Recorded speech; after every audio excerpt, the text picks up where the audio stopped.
Hein, monsieur Feuille, vous avez la parole.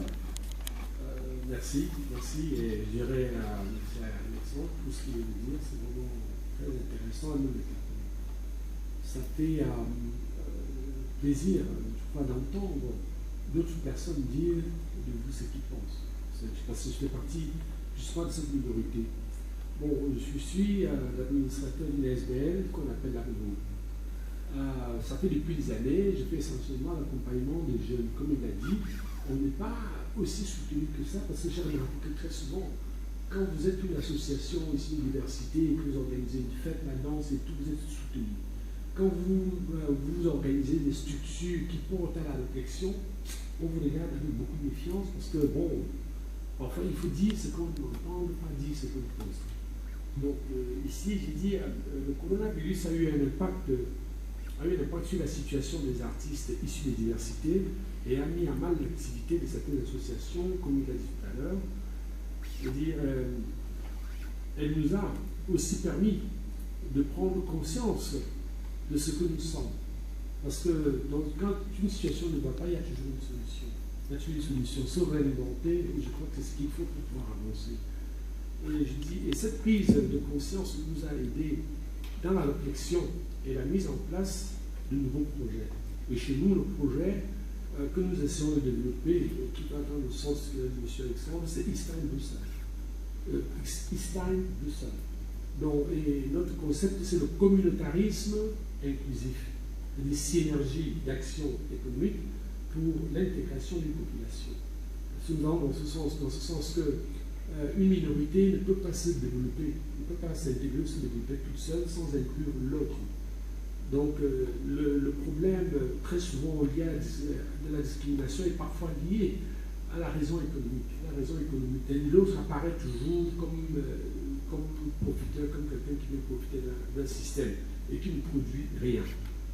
Bon, donc nous avons mis en place ce concept sur lequel nous sommes en train de travailler.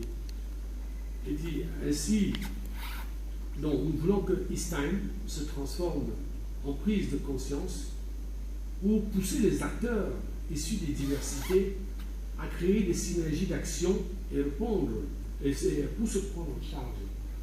Parce que le plus important aussi, c'est de rendre ces gens acteurs, qui prennent conscience de leur responsabilité. La vie n'est facile pour personne, ni pour les uns, ni pour les autres. Qu'ils prennent compte, qu'ils tiennent compte du fait qu'ils ont des qualités, ils ont aussi des défauts. Il faut parfois combattre ces défauts pour pouvoir avancer d'une certaine manière. C'est pour ça que nous pensons à l'idée de ce concept qu'une synergie d'action de la part de ces artistes, de ces acteurs issus de la communauté des diversités bruxelloises est importante. Nous y travaillons d'ailleurs maintenant. Dans ce sens que la communauté est un moyen de former, car peut s'y exercer la nécessaire autocritique pour se réinventer. Et dans la vie, il n'y a pas que d'échecs, il y a des expériences. Et il faut s'inspirer de cette expérience pour pouvoir avancer. Nous avons beaucoup travaillé sur le thème du communautarisme. Je disais que le communautarisme, c'est aussi la reconnaissance de l'implication effective des minorités dans le développement économique d'un pays. J'ai dit cette reconnaissance contribue à la lutte contre la discrimination et le racisme. Parce que la promiscuité de la situation économique de certaines minorités fait qu'en fait qu'ils vivent très très difficilement cette discrimination. Alors le fait de les transformer en acteurs qui prennent conscience de ce qu'ils peuvent apporter, de ce qu'ils apportent, peut les permettre d'améliorer ce qu'il y a. Je vous disais tout à l'heure que ce que nous voyons dans la communauté, c'est qu'ici, quand vous avez un restaurant, par exemple, africain, on dit « Ah oui, c'est un restaurant africain ». Alors la question, c'est de savoir qu'est-ce qu'il y a d'africain dans ce restaurant. Tu dis, la marmite, la marmite est allemande, bon, l'huile est belge, le riz est chinois, voilà. Le courant est belge, enfin, il y a un mélange. Donc ce qui reste d'étrangers ou d'Africains dans ce restaurant, c'est justement le savoir-faire. C'est le savoir-faire. Mais il revient aussi à cet acteur de pouvoir adapter son produit au marché. Il ne s'agit pas simplement de dire oui, je suis discriminé, j'ai pris, ils ne sont pas venus. Donc, j'aimerais que nous puissions développer des réflexions avec, si c'est possible, qui aillent dans ce sens, c'est-à-dire transformer ces jeunes issus de diversité en véritables acteurs de leur propre autopromotion, qui deviennent des acteurs, qui deviennent des partenaires, qui puissent contribuer à apporter des solutions. Évidemment, en leur apportant des soutiens sur le plan économique. C'est plutôt dans ce sens sur ce plan que je porte mon intervention. C'est vrai que j'ai aussi sorti un essai poétique il y a quelques années.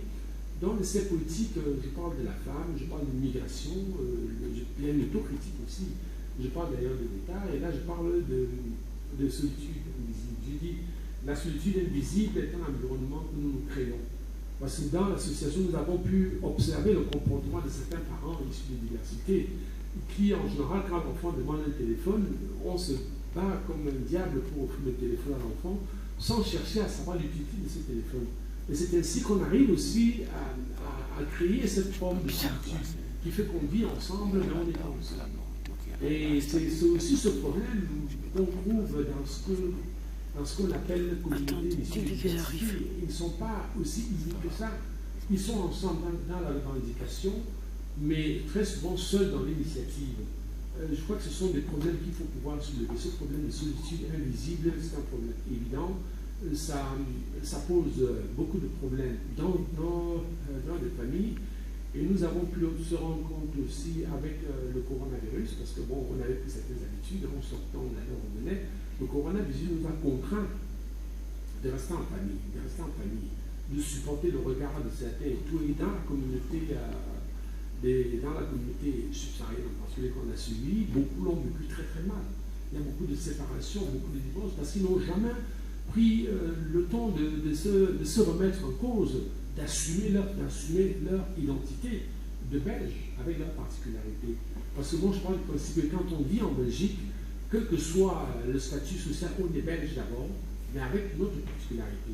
On est grand, on est noir, on est beau, on est moins beau, mais on est belge. Mais il faut pouvoir l'assumer. Mais très souvent, on a difficile à le faire. On porte tous le matériel, on croit toujours que si on avait l'argent, tout serait réglé, alors qu'en réalité, ce n'est pas toujours ça. Je pense que le coronavirus nous a permis de mettre le doigt justement sur cette question, de nous interpeller sur notre identité réelle, sur certaines valeurs de notre société, des valeurs qui nous échappent. Quand nous voyons des enfants là dehors, on dit tel enfant a commis telle bêtise dans la rue, nous en avons rencontré, je suis à Camusel, qui discute souvent avec ces jeunes. Très souvent, les parents se disent, mais comment est-ce possible? Comment est-ce qu'il en est arrivé là? Mais ça parle de cette situation de solitude invisible où dans la maison, l'enfant est dans son coin, les parents sont dans leur coin, ils ne communiquent pas assez. Bon, l'enfant est dans un monde virtuel, il vit avec les réseaux sociaux, il ne communique pas seulement avec les parents. Et quand les parents se rendent compte de la situation de l'enfant, très souvent il est tard. C'est pour ça que beaucoup de ces parents sont désolés. C'est dans ce sens que je dis que l'implication de ces minorités, ou même des petites associations comme les nôtres, qui avons quand même un certain parcours, pourrait permettre de voir des pistes, des pistes qui puissent contribuer à améliorer la situation globale de ces jeunes issus de diversité.